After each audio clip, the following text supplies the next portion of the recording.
Chers téléspectateurs, bienvenue sur notre chaîne et préparez-vous à découvrir un événement qui secoue 3 continents et redéfinit l'avenir de l'Afrique. Le 15 mars 2025, à 15h47, le président Ibrahim Traoré a signé un accord de 17 milliards de dollars qui change absolument tout pour le Burkina Faso et potentiellement pour tout le continent africain. Ce n'est pas simplement un contrat énergétique, c'est une déclaration d'indépendance économique qui fait trembler les capitales occidentales et inspire des millions d'Africains. Si vous croyez que l'Afrique mérite de contrôler ses propres ressources et de tracer son propre destin, n'oubliez pas de laisser un like à cette vidéo et de vous abonner à notre chaîne pour ne manquer aucune de nos analyses approfondies. Activez la cloche de notification car cette histoire ne fait que commencer et vous ne voudrez pas manquer les prochains chapitres de cette révolution énergétique historique. Restez avec nous pour découvrir comment 17 milliards de dollars peuvent transformer non seulement un pays mais inspirer tout un continent. Le mardi 15 mars à 15h47, l'histoire du Burkina Faso bascule dans une nouvelle ère. Ce n'est pas un tremblement de terre qui secoue le continent africain, mais une signature apposée sur un document qui résonne comme une déclaration d'indépendance. Le président Ibrahim Traoré, avec son calme habituel et sa détermination inébranlable, vient de paraffer un accord qui va transformer radicalement le destin de son pays et potentiellement celui de toute l'Afrique de l'Ouest. Cet accord énergétique, d'une valeur colossale de 17 milliards de dollars américains, représente bien plus qu'une simple transaction commerciale.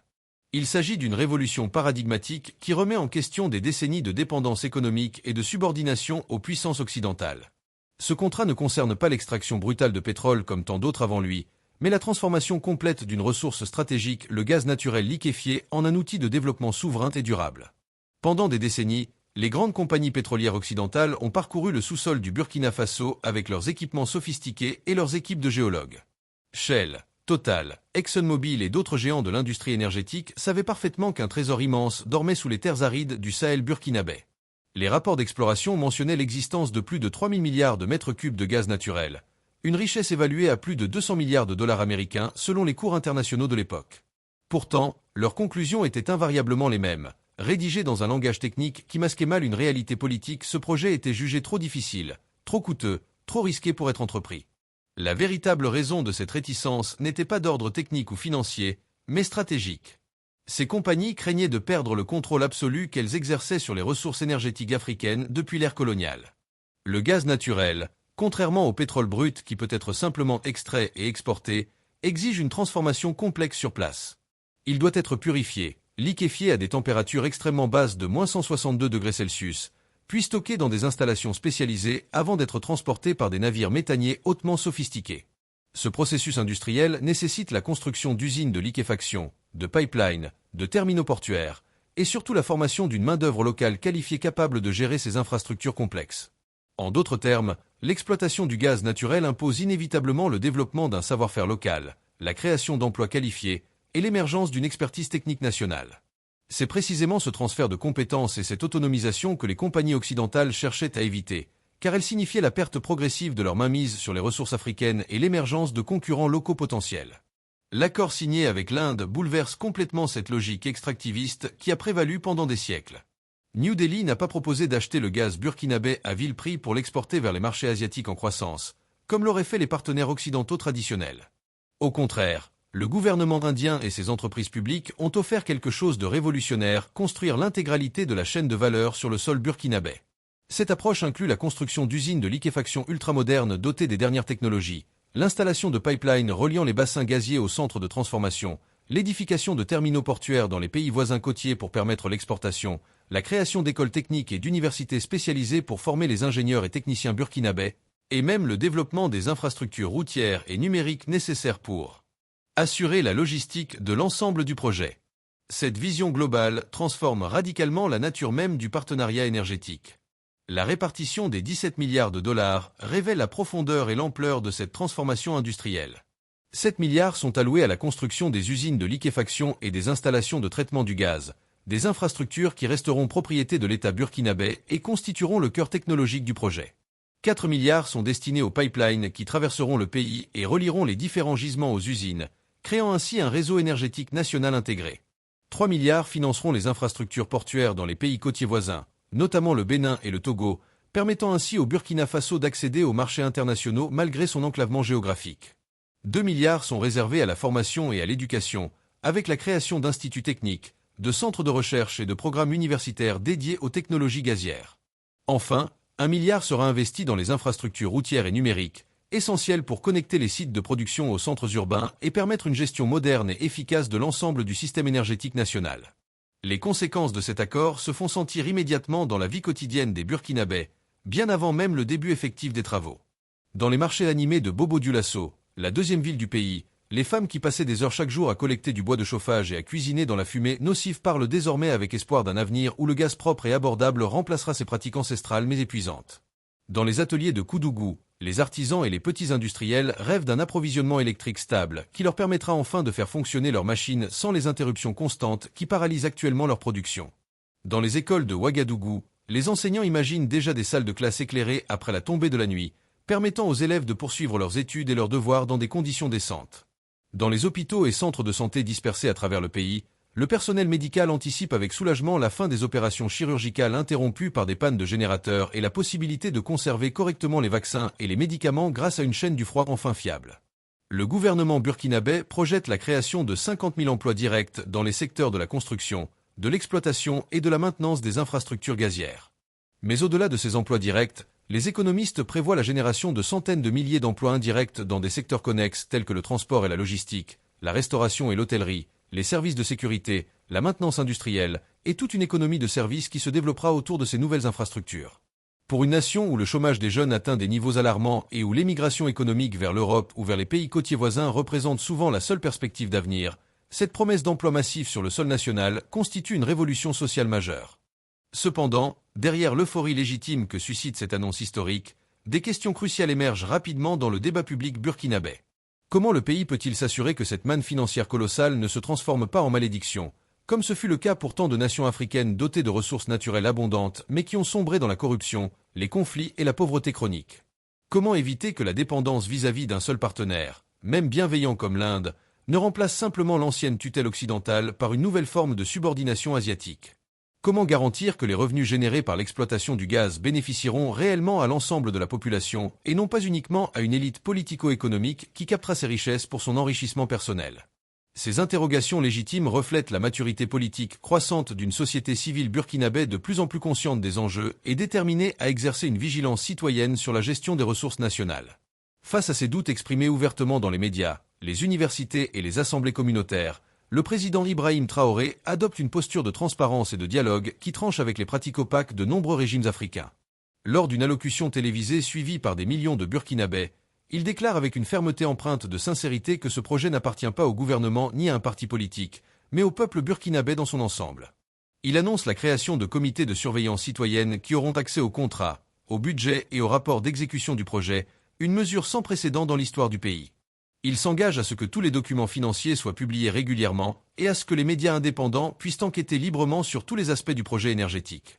Cette approche participative et transparente transforme la nature même du contrat social entre le pouvoir et le peuple, établissant un nouveau standard de gouvernance où la responsabilité et la redevabilité ne sont plus de vains mots mais des pratiques concrètes et vérifiables. Ainsi, cet accord de 17 milliards de dollars dépasse largement la simple logique marchande ou industrielle pour s'inscrire dans une dimension profondément politique et symbolique. Chaque tuyau posé dans le sol burkinabé, chaque boulon serré sur les installations gazières, chaque technicien formé dans les nouveaux instituts devient un acte de résistance contre la fatalité de la pauvreté et de la dépendance.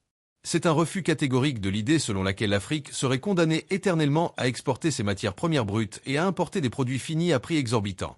Lorsque les ingénieurs indiens et burkinabés travaillent côte à côte sur les plans des usines de liquéfaction, discutant des spécifications techniques dans un mélange de français, d'anglais et de moré, une nouvelle image de l'Afrique se dessine progressivement, celle d'un continent qui ne subit plus son destin mais qui le façonne activement de ses propres mains. Cette transformation ne se mesure pas seulement en kilowatts produits ou en dollars investis, mais dans la restauration de la dignité collective et la reconquête de la souveraineté nationale sur les ressources qui appartiennent légitimement au peuple burkinabé. La nouvelle de l'accord gazier burkinabé se répand comme une traînée de poudre dans les capitales occidentales, provoquant une onde de choc diplomatique et économique dont l'ampleur surprend même les observateurs les plus aguerris des relations internationales. À Washington, dans les bureaux feutrés du département d'État, les téléphones ne cessent de sonner dès les premières heures suivant l'annonce officielle. Les analystes de la CIA sont convoqués en urgence pour évaluer les implications géostratégiques de ce qu'ils considèrent déjà comme un bouleversement majeur de l'équilibre des pouvoirs en Afrique de l'Ouest. Un mémo confidentiel, qui sera furtivement divulgué quelques jours plus tard par un journaliste d'investigation du Washington Post, porte un titre révélateur qui résume parfaitement l'inquiétude américaine à un précédent extrêmement dangereux. Le contenu de ce document interne est encore plus explicite, avertissant que si le modèle burkinabé fait des émules parmi les autres nations africaines, l'influence américaine sur le continent pourrait s'éroder rapidement et de manière potentiellement irréversible. Les chaînes de télévision américaines s'emparent immédiatement du sujet, avec une intensité médiatique rarement observée pour un événement africain. CNN consacre une émission spéciale d'une heure entière à ce qu'elle qualifie d'accord gazier le plus surprenant et le plus significatif du XXIe siècle. Les experts invités sur le plateau débattent avec passion des implications multiples de cet accord, certains y voyant une évolution naturelle et positive vers davantage de souveraineté africaine, d'autres exprimant des inquiétudes sur ce qu'ils perçoivent comme une perte d'influence occidentale au profit de puissances émergentes comme l'Inde. Bloomberg, la chaîne financière de référence pour les investisseurs et les décideurs économiques mondiaux, analyse l'accord sous l'angle monétaire et conclut qu'il représente un tournant stratégique majeur qui pourrait affaiblir progressivement la domination du dollar américain dans les transactions énergétiques internationales. Sur Fox News, les commentateurs conservateurs adoptent un ton plus alarmiste, évoquant ce qu'ils appellent une infiltration dangereuse de l'influence indienne dans ce qu'ils considèrent encore, avec une arrogance coloniale à peine voilée, comme le précaré américain en Afrique. Ce qui inquiète réellement les stratèges américains dépasse largement la simple question du contrôle des ressources gazières burkinabè. L'enjeu fondamental réside dans la symbolique puissante de cet accord. Un petit pays africain, longtemps considéré comme l'un des plus pauvres de la planète et dépendant massivement de l'aide internationale, vient de démontrer de manière éclatante qu'il est possible de concevoir et de réaliser un projet d'infrastructure colossal sans faire appel aux institutions financières occidentales traditionnelles.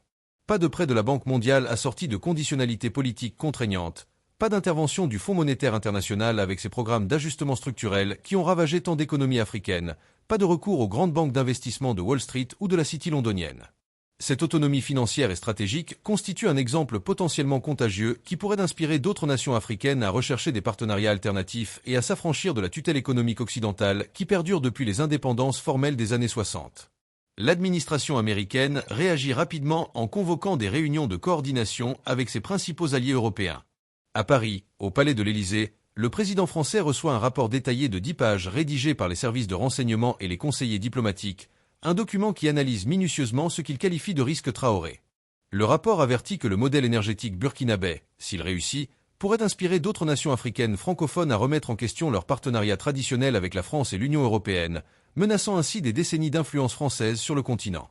Les conclusions du rapport suggèrent une stratégie à double volet. D'une part, proposer des contre-offres économiques attractives aux pays africains tentés de suivre l'exemple burkinabè, et d'autre part, mettre en avant les risques environnementaux et sociopotentiels de projets énergétiques menés en partenariat avec des puissances non occidentales, une approche qui ne manque pas d'hypocrisie compte tenu du bilan écologique désastreux des compagnies pétrolières françaises en Afrique.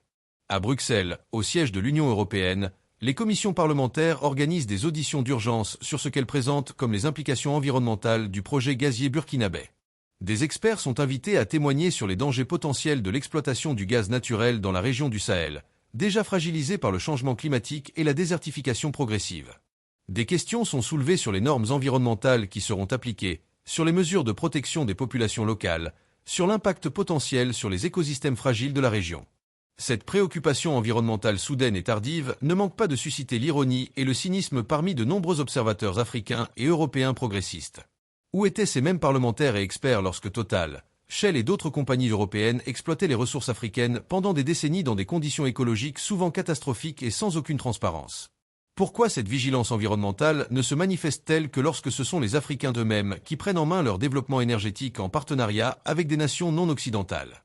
Cette hypocrisie flagrante révèle que les véritables préoccupations des institutions européennes ne sont pas d'ordre écologique mais bien politique et économique.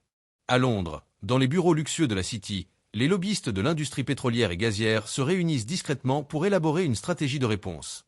Des propositions de contre-offres sont préparées, mettant en avant des technologies soi-disant plus vertes et plus respectueuses de l'environnement, des financements à des taux préférentiels, des partenariats publics-privés qui permettraient au Burkina Faso de bénéficier de l'expertise occidentale tout en conservant une part de souveraineté. Ces offres, bien que potentiellement attractives sur le papier, arrivent trop tard et manquent de la dimension transformatrice que propose le partenariat indien, la construction d'une chaîne de valeur complète sur le sol africain avec un transfert technologique réel et durable. Les compagnies britanniques réalisent avec retard que leur approche traditionnelle, centrée sur l'extraction et l'exportation de matières premières brutes, ne correspond plus aux aspirations légitimes d'une nouvelle génération de dirigeants africains déterminés à industrialiser leurs économies et à créer de la valeur ajoutée localement. Pendant ce temps, à Ouagadougou, l'atmosphère est radicalement différente de la fébrilité inquiète qui règne dans les capitales occidentales. Dans la salle du Conseil des ministres du palais présidentiel de Kosiam, le président Ibrahim Traoré préside une réunion avec ses principaux collaborateurs pour discuter de la stratégie de communication et de diplomatie à adopter face aux réactions internationales. Après avoir écouté attentivement les rapports de ses ministres des Affaires étrangères et de l'énergie sur les diverses pressions diplomatiques qui commencent à s'exercer, Traoré garde le silence pendant de longues secondes, son regard fixé sur la carte de l'Afrique accrochée au mur de la salle. Puis, d'une voix calme mais chargée de détermination, il prononce des mots qui seront largement repris par les médias nationaux et internationaux. Nous ne cherchons pas la confrontation avec qui que ce soit, nous cherchons simplement la liberté pour notre peuple. Cette déclaration, dans sa simplicité apparente, résume parfaitement la philosophie qui guide l'action du gouvernement burkinabé, une quête d'autonomie et de dignité qui ne se définit pas contre l'Occident mais pour l'Afrique et ses intérêts légitimes. Les caméras de la télévision nationale burkinabé capturent ce moment historique, et les images font rapidement le tour du continent africain et au-delà. Le regard de Traoré, calme mais résolu, ses gestes mesurés, sa voix posée mais ferme, tout dans son attitude corporelle semble incarner une nouvelle génération de leaders africains qui refusent les anciennes dichotomies entre soumission et isolement, entre dépendance et confrontation. Pour lui et pour les millions de jeunes Africains qui voient en lui un modèle, la véritable bataille ne se joue pas contre l'Occident en tant que tel, mais contre la peur d'oser, contre le complexe d'infériorité hérité de siècles de colonisation et de domination, contre la résignation face à ce qui était présenté comme une fatalité historique. C'est cette libération psychologique, cette reconquête de la confiance collective en la capacité des Africains à gérer leurs propres affaires, qui représente peut-être l'enjeu le plus profond et le plus révolutionnaire de toute cette entreprise énergétique. Mais la tension diplomatique continue de monter inexorablement dans les jours et les semaines qui suivent l'annonce de l'accord. Les ambassades occidentales à Ouagadougou reçoivent des instructions pressantes de leurs capitales respectives pour organiser des rencontres avec les hauts responsables burkinabés et exprimer leurs préoccupations. Des rumeurs commencent à circuler sur des pressions économiques que certaines puissances occidentales envisageraient d'exercer pour décourager le Burkina Faso de persévérer dans cette voie suspension ou réduction de l'aide au développement, complications dans les procédures d'octroi de visa pour les étudiants et les hommes d'affaires burkinabés, retard mystérieux dans les livraisons de matériel et d'équipements commandés auprès de fournisseurs occidentaux, obstacles bureaucratiques dans les transactions bancaires internationales. Sur les réseaux sociaux, des campagnes d'influence sophistiquées et bien financées apparaissent soudainement, relayant des messages accusant le projet burkinabé d'être environnementalement irresponsable, socialement dangereux, financièrement opaque ou politiquement risqué pour la stabilité régionale.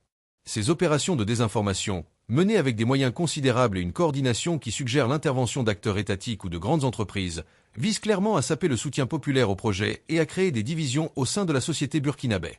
Et pourtant, malgré cette tempête médiatique et diplomatique qui s'abat sur le pays, un phénomène remarquable se produit. Le soutien populaire au projet non seulement ne faiblit pas, mais se renforce de jour en jour.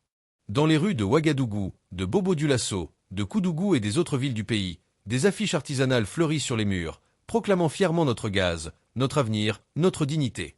Les étudiants des universités et des écoles techniques se portent volontaires par milliers pour s'inscrire aux programmes de formation qui seront mis en place dans le cadre du projet énergétique, désireux d'acquérir les compétences qui feront d'eux les acteurs directs de cette révolution industrielle nationale. Les syndicats de travailleurs, traditionnellement méfiants vis-à-vis des grands projets gouvernementaux, expriment leur soutien tout en insistant sur la nécessité de garantir des conditions de travail décentes et des salaires équitables. Les organisations de femmes, conscientes que l'accès à une énergie propre et abordable transformera radicalement leur quotidien, organisent des manifestations de soutien et des campagnes de sensibilisation dans les quartiers populaires. Cette mobilisation populaire massive et spontanée constitue un rempart psychologique et politique essentiel face aux pressions extérieures. L'onde de choc provoquée par la signature de l'accord gazier burkinabé se propage bien au-delà des frontières de ce petit pays sahélien, transformant progressivement la géopolitique énergétique de tout le continent africain et suscitant des réflexions profondes sur l'ordre économique mondial dans son ensemble. Au Ghana, voisin anglophone prospère doté de ses propres ressources pétrolières et gazières, mais qui a longtemps souffert de contrats défavorables avec des multinationales occidentales, le gouvernement convoque discrètement une série de réunions avec ses conseillers économiques pour étudier en détail le modèle burkinabé. Le ministre ghanéen de l'énergie commande un rapport exhaustif comparant les termes de leurs contrats actuels avec les compagnies internationales et ceux obtenus par le Burkina Faso dans son accord avec l'Inde. Les conclusions de cette analyse sont troublantes pour l'establishment politique ghanéen. Pendant des décennies, le pays a accepté des conditions bien moins avantageuses, permettant aux compagnies étrangères d'extraire d'immenses richesses tout en laissant peu de valeur ajoutée et de développement industriel sur le sol ghanéen.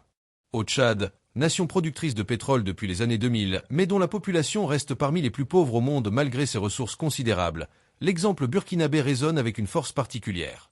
Les revenus pétroliers tchadiens ont été largement captés par une élite corrompue et par les compagnies étrangères, laissant la majorité de la population dans un dénuement total, une situation qui a alimenté des décennies d'instabilité politique et de conflits armés. Des voix s'élèvent désormais au sein de la société civile tchadienne pour exiger une renégociation complète des contrats pétroliers existants et l'adoption d'une approche inspirée du modèle Traoré, privilégiant la transformation locale des ressources et le développement d'une industrie nationale. Au Niger, qui possède également d'importantes réserves de pétrole et de gaz en plus de son uranium stratégique, le gouvernement observe avec un intérêt mêlé d'appréhension l'expérience burkinabé. Les autorités nigériennes sont tentées de suivre cette voie vers une plus grande souveraineté énergétique, mais elles sont également conscientes des pressions considérables que cela entraînerait de la part de la France et d'autres puissances occidentales qui ont des intérêts stratégiques majeurs dans le pays. Au Bénin et au Togo, les deux pays côtiers qui serviront de point de sortie maritime pour le gaz burkinabé, l'accord revêt une dimension particulière. Ces nations, longtemps reléguées au rôle de simples zones de transit pour les marchandises destinées aux pays enclavés de l'intérieur, voient soudain s'ouvrir la perspective de devenir des hubs énergétiques régionaux d'importance stratégique. La construction de terminaux portuaires ultramodernes pour l'exportation de gaz naturel liquéfié créera des milliers d'emplois et générera des revenus fiscaux substantiels pour ces économies relativement petites. Plus important encore, cela leur donnera un poids géopolitique accru dans la région et une capacité de négociation renforcée avec leurs partenaires commerciaux traditionnels. Les gouvernements béninois et togolais négocient âprement leurs accords de transit avec le Burkina Faso, cherchant à maximiser les bénéfices économiques tout en préservant de bonnes relations avec leurs voisins sahéliens et en évitant de provoquer l'ire des puissances occidentales inquiètes de ces développements. En Afrique australe, à Johannesburg, la capitale économique du continent, les économistes et les experts en développement organisent des séminaires et des conférences pour analyser les implications de ce qu'ils commencent à appeler le paradigme burkinabé. Des discussions émergent sur la possibilité de créer un bloc énergétique africain qui pourrait négocier collectivement avec les grandes puissances et établir des standards communs pour l'exploitation des ressources naturelles. Certains visionnaires évoquent même la création d'une organisation continentale inspirée de l'OPEP mais centrée sur les intérêts africains, qui permettrait aux nations productrices du continent de coordonner leur politique énergétique et de maximiser leurs revenus tout en garantissant un développement industriel local. Cette idée, qui aurait semblé utopique quelques mois auparavant, gagne progressivement en crédibilité grâce aux précédents établis par le Burkina Faso, démontrant qu'une approche alternative est non seulement possible mais également réalisable avec la volonté politique appropriée. Hors d'Afrique, les réactions à l'accord burkinabé révèlent les lignes de fracture géopolitique qui structurent le monde contemporain. À New Delhi, l'ambiance est à la célébration et à la fierté nationale. Les médias indiens, souvent critiqués pour leur couverture insuffisante des affaires africaines, consacrent une attention sans précédent à cet accord qu'ils présentent comme une victoire majeure de la diplomatie et de l'économie indienne. Le Premier ministre indien, dans un discours très remarqué devant le Parlement, évoque cet accord comme un exemple parfait de ce qu'il appelle la coopération sud-sud, une approche des relations internationales fondée sur le respect mutuel, le partenariat égalitaire et le partage des connaissances plutôt que sur l'exploitation et la domination. Des milliers d'étudiants indiens partagent sur les réseaux sociaux des images d'ingénieurs burkinabés en formation à Chennai ou à Bangalore, symbole puissant d'une alliance technologique et humaine entre deux parties du monde longtemps colonisées qui s'unissent désormais pour leur développement mutuel. La Chine, bien qu'elle ne soit pas directement partie à l'accord gazier principal, observe ces développements avec un intérêt stratégique évident et y participe indirectement de manière significative. Les entreprises chinoises de construction, réputées pour leur efficacité et leur rapidité d'exécution, ont déjà obtenu plusieurs contrats pour la réalisation des infrastructures portuaires au Bénin et au Togo, ainsi que pour certaines sections des pipelines qui traverseront le Burkina Faso. Pékin voit dans cet accord une confirmation de sa propre approche des relations avec l'Afrique, basée sur des investissements massifs dans les infrastructures et un refus affiché des conditionnalités politiques que les institutions occidentales attachent traditionnellement à leur aide. Les stratèges chinois considèrent que le succès du modèle burkinabé pourrait ouvrir la voie à une intégration encore plus profonde entre les économies asiatiques émergentes et les nations africaines, créant ainsi un axe sud-sud qui pourrait progressivement réduire la dépendance du continent vis-à-vis des anciennes puissances coloniales. Cette perspective d'un monde multipolaire où l'Afrique ne serait plus seulement un terrain de compétition entre grandes puissances, mais un acteur à part entière définissant ses propres priorités, représente un changement paradigmatique majeur dans les relations internationales contemporaines. La Russie, engagée dans sa propre confrontation avec l'Occident depuis plusieurs années, perçoit l'accord burkinabé comme une opportunité stratégique de fracturer davantage l'ordre énergétique mondial dominé par les États-Unis et leurs alliés européens. Les analystes russes soulignent que si d'autres pays africains suivent l'exemple du Burkina Faso en diversifiant leurs partenariats énergétiques et en s'affranchissant du dollar dans leurs transactions, cela pourrait accélérer l'émergence d'un système monétaire international multipolaire où l'hégémonie du dollar américain serait progressivement contestée. Moscou propose discrètement son expertise technique dans le domaine gazier, offrant de fournir des équipements spécialisés et de former des techniciens burkinabés dans ses instituts techniques, une offre qui s'inscrit dans sa stratégie plus large de renforcement de ses liens avec les nations africaines. Le Qatar, déjà présent comme partenaire énergétique majeur sur le continent africain grâce à son expertise reconnue dans le gaz naturel liquéfié, propose également son assistance technique pour optimiser les processus de liquéfaction et renforcer l'efficacité des terminaux d'exportation qui seront construits. Mais peut-être que les réactions les plus émouvantes et les plus significatives viennent de la diaspora africaine établie dans les Amériques et en Europe, ces millions d'hommes et de femmes qui ont quitté le continent par nécessité économique mais qui gardent au cœur un attachement profond à leurs racines. Dans les communautés afro-américaines d'Atlanta, de Baltimore, de Détroit, de Chicago et de nombreuses autres villes américaines, l'accord énergétique burkinabé devient un sujet de conversation passionné dans les églises, les centres communautaires, les universités historiquement noires. De nombreux intellectuels et activistes afro-américains voient en Ibrahim Traoré un héritier spirituel de Thomas Sankara, le révolutionnaire burkinabé assassiné en 1987, qui avait osé défier l'ordre néocolonial et promouvoir une vision panafricaine d'autonomie et de dignité. Des associations afro-américaines organisent des conférences et des événements de solidarité, collectent des fonds pour soutenir des initiatives éducatives au Burkina Faso, et considèrent cet accord comme une forme de réparation historique silencieuse, la preuve tangible qu'un pays africain peut se relever de siècles d'exploitation et de domination sans demander la permission à quiconque. Dans les communautés caribéennes de Londres, de Paris, de Toronto, parmi les diasporas africaines d'Europe qui comptent des millions de personnes originaires de toutes les régions du continent, la nouvelle de l'accord burkinabé circule rapidement sur les réseaux sociaux, dans les restaurants africains, dans les salons de coiffure, dans tous ces lieux qui constituent les nœuds des réseaux diasporiques. Pour beaucoup de ces hommes et femmes qui ont dû quitter leur pays d'origine pour trouver des opportunités économiques ailleurs, qui ont enduré le racisme, la discrimination, l'exil loin de leur famille et de leur culture, cet accord représente bien plus qu'une simple transaction énergétique. C'est un symbole puissant que l'Afrique peut tracer son propre chemin, que le continent n'est pas condamné à rester éternellement à la périphérie de l'économie mondiale, que les talents et les ressources africaines peuvent être mobilisés pour le développement du continent lui-même plutôt que pour enrichir des puissances étrangères. Certains membres de la diaspora, particulièrement parmi les professionnels hautement qualifiés ingénieurs, médecins, universitaires, entrepreneurs commencent même à envisager un retour au pays, une perspective qui semblait impensable auparavant mais qui devient soudain envisageable dans le contexte d'une Afrique qui se transforme et qui offre enfin des opportunités à la hauteur de leurs compétences. Le débat intellectuel et médiatique autour de l'accord burkinabé change progressivement de nature et d'ampleur à mesure que ses implications deviennent plus claires. Ce qui était initialement perçu comme un simple dossier économique portant sur l'exploitation d'une ressource naturelle est désormais largement reconnu comme une révolution géopolitique majeure qui remet en question les fondements même de l'ordre mondial établi depuis la fin de la Seconde Guerre mondiale. Dans les colonnes des grands journaux internationaux, des éditorialistes influents commencent à analyser cet événement dans une perspective historique de long terme. Le New York Times publie un éditorial remarqué intitulé Le moment Traoré, dans lequel l'auteur compare l'impact potentiel de cet accord à d'autres moments charnières de l'histoire de la décolonisation, la nationalisation du canal de Suez par Nasser en 1956, la conférence de Bandung qui lança le mouvement des non-alignés, les indépendances des années 60. L'éditorialiste écrit qu'Ibrahim Traoré ne parle pas seulement pour le Burkina Faso, il parle pour une génération entière d'Africains qui refusent de choisir entre la pauvreté et la soumission, qui exigent à la fois le développement économique et la dignité nationale. Les chaînes économiques spécialisées organisent des débats animés sur la fin possible de ce qu'elles appellent la tyrannie du dollar, cette domination du système monétaire américain qui permet aux États-Unis d'exercer une influence disproportionnée sur l'économie mondiale à travers leur contrôle des flux financiers internationaux.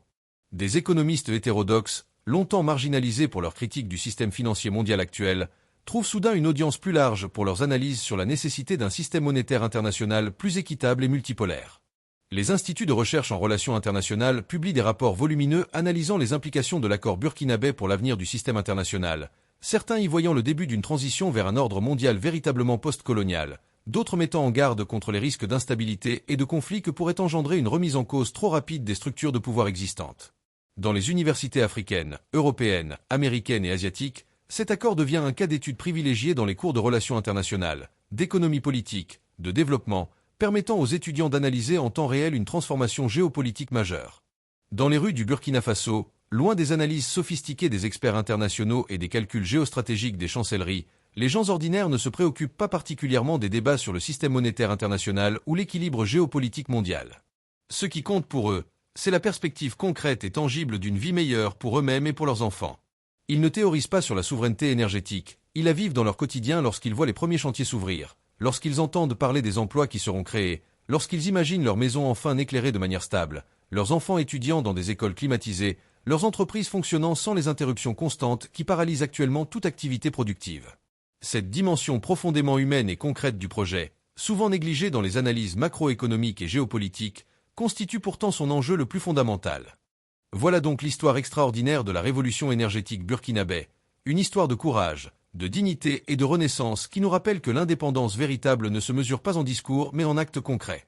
Ibrahim Traoré et le peuple burkinabé nous montrent qu'un petit pays peut renverser l'ordre établi et inspirer tout un continent à reprendre le contrôle de son destin. Nous tenons à remercier chaleureusement chacun d'entre vous pour vos commentaires passionnés qui enrichissent nos discussions et créent une véritable communauté engagée autour de ces enjeux cruciaux pour l'avenir de l'Afrique. Si cette vidéo vous a informé, inspiré ou fait réfléchir, n'hésitez pas à laisser un like pour soutenir notre travail et à la partager avec vos proches qui s'intéressent à l'émancipation africaine. Dites-nous dans les commentaires ce que vous pensez de cette révolution énergétique et si vous croyez que d'autres pays africains suivront cet exemple courageux. Merci infiniment de nous avoir suivis jusqu'au bout et rendez-vous très bientôt pour de nouvelles analyses passionnantes.